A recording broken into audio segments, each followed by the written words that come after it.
Okay, thanks for joining in here. What I wanted to do is go over how I stretch canvases. One of my biggest considerations here is we are a high school program. We've somewhat limited funding, so I have to try to reduce, reuse, and recycle whenever I can. So as you can see, this is just a recycled frame. Usually we build them in the wood shop. What I do is I'll lay the ruler down around the frame and essentially mark it off so that I have my edges exactly even and then cut it out. I already did that just to speed things along today. So your tools you're going to need at this point straight away are the heavy duty stapler. I use it, this is a T50, and I've had the best luck with 5/16 staples, and it's better to get the chisel tip because sometimes if the wood you're using happens to be a little more like a hardwood, it's hard to bury anything longer than 5/16 into it. Also a pair of canvas stretching pliers is helpful, and we've already used the scissors, the ruler, and the pencil crayon. So first thing I do, if I have an edge, factory edge, they're a little bit stronger, so I usually don't use that edge right away because I can really stretch and pull with that edge. I'll lay down my first edge, and I like to put a staple every 4 inches or so. It's amazing how many staples I'll go through, and I often put a staple on the corner at a 45-degree angle just to actually reinforce the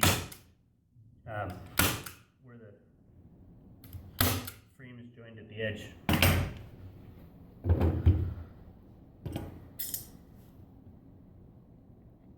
So at this point it's just a matter of gripping. I hold it in place with my thumb, lay down the staple.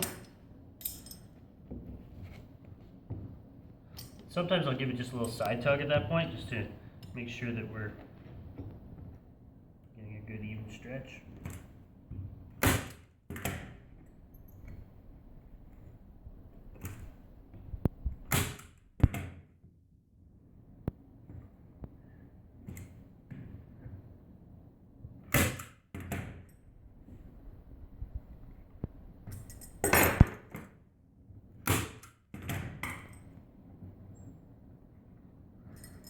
I've watched a few videos on YouTube, and quite a few people have their own sort of way of doing this, and I think it just comes down to whatever works best for you.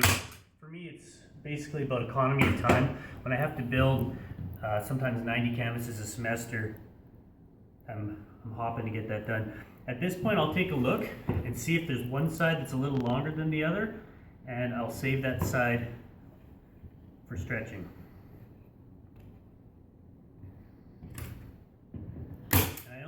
Finger tightness at this point because I'm going to do some heavy pulling when I get to the other side.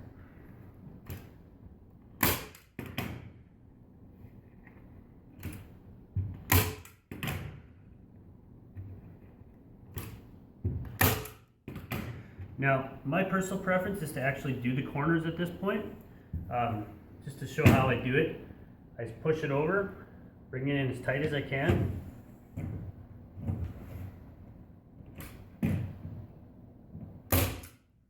I'll put 1 or 2 staples on just to make sure it's tight. Again, flip it over. Now when I stretch this other corner, I'll have a tight pull all the way across.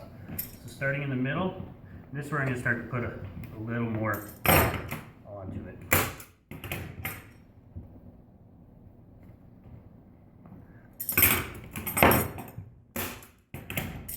You'll notice sometimes when I put it on, I'll actually turn the stretcher just a little bit to where my staple's going in, just to give it a little extra pressure. Depending on the size of your frame, you don't want to be pulling too hard.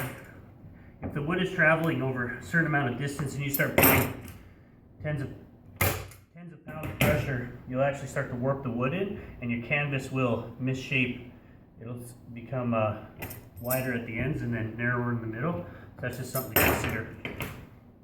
I think I might be able to get one more in here before I do the corner. Alright, now the corner.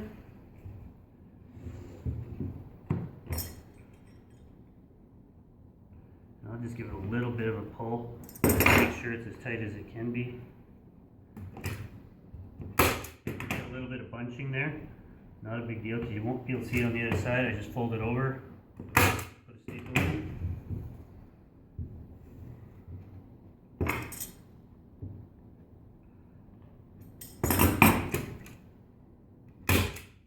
little bit there. And flip it over. Nice tight canvas, ready to be gessoed. That's it.